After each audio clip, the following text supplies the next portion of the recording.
呢家政府就喺西貢破邊洲起咗一個新嘅觀景台。呢一個觀景台呢，都吸引好多遊客嚟呢一度朝聖嘅喎。究竟個觀景台有乜嘢吸引呢？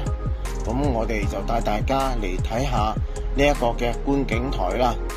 首先我哋會去到鑽石山嘅地鐵站個巴士總站嗰度搭96號 R 嘅巴士，去到北潭涌，跟住轉搭9A 嘅小巴。9A 小巴記住係星期六日公眾假期先至開㗎。咁我哋會去到總站之後呢，就會喺度就落車啦，就跟住就我哋會過對面嘅馬路㗎。咁樣其實揾呢一個入口係好簡單嘅。咁我哋過到對面馬路之後呢，好容易發覺到就有條樓梯呢，就可以直接上到去㗎。如果樓梯出邊呢，都有個標誌係寫住破邊洲個入口㗎。嗱，好似見到咁佢哋呢都係由呢個入口嗰度呢就上去㗎。咁下邊呢都有啲嘅指示牌喺度㗎。咁我哋而家嘅呢就沿住呢個嘅石級就上去啦。好啊，我係 CY， 今日咧我哋就嚟到嗰個破邊洲呢一度，就政府咧就耗資千幾萬做咗個破邊洲嗰個嘅觀景台啊，咁我哋就沿住依條後邊嗰個石級咧就上去就係噶啦。咁樣嗰個觀景台究竟係點樣嘅咧？望落去破邊洲嗰度嘅情況係會點樣咧？咁我哋陣間就會上去睇睇嘅。咁好啦，我哋而家咧就沿住呢個樓梯咧就直上去咯喎。咁我哋咧就上去嘅話咧，大概15分鐘到啦，就已經係見到個萬宜水庫同埋個東壩噶啦。其實唔係好難嘅啫，標高處都會跟住見到嘅。好清楚見到整個嘅萬宜水庫東壩咁樣個景色都係好靚嘅。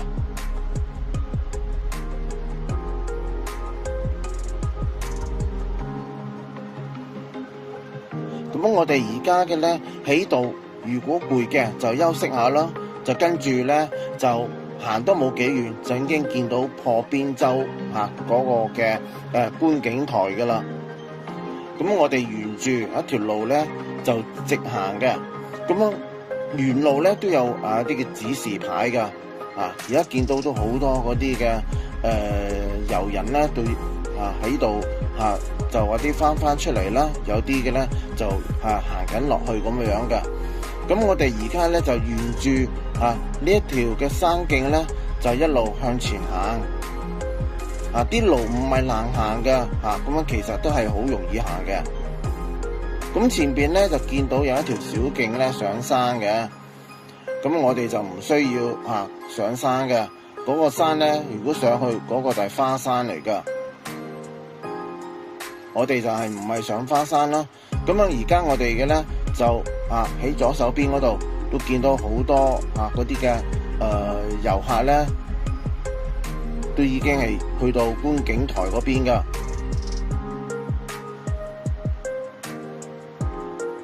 沿路咧都有指示牌嘅，破邊洲觀景台，我哋轉左落去就啱噶啦。我哋咧不忘咧就一路行一路睇下周邊嘅風景啦。但係咧真係見到好多人群，好多人咧係行緊嗰條嘅山路，係去嗰個嘅破邊洲嗰個嘅觀景台噶。喺呢度咧我就提大家啦，如果行呢個破邊洲嘅話咧，記得一定係要戴帽同埋要帶水、太陽鏡，因為係冇瓦遮頭噶，而且個紫外光亦都係好高嘅。咁樣行嗰陣時就要小心安全啦。喺個山嗰度見到好多人都係不斷喺度落緊嚟噶。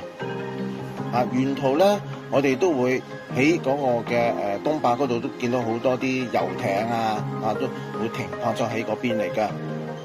咁我哋而家咧就沿住條路咧就一路向住嗰個觀景台嗰度前進嘅。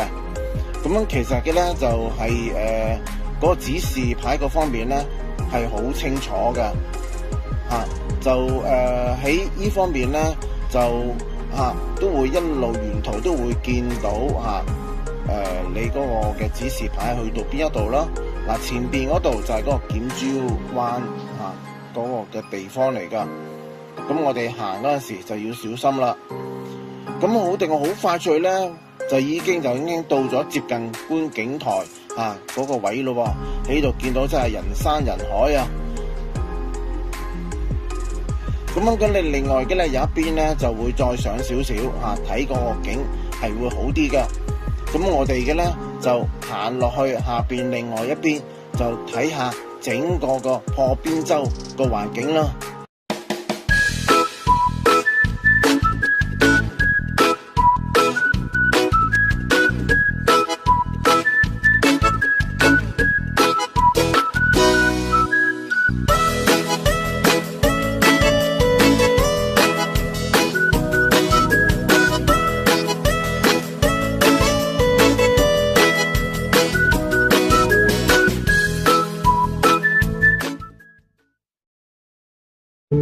破邊洲係香港東南部嘅一個小島嚟㗎，佢形成咧係經過個地質嘅過程，包括地殼嘅運動啦。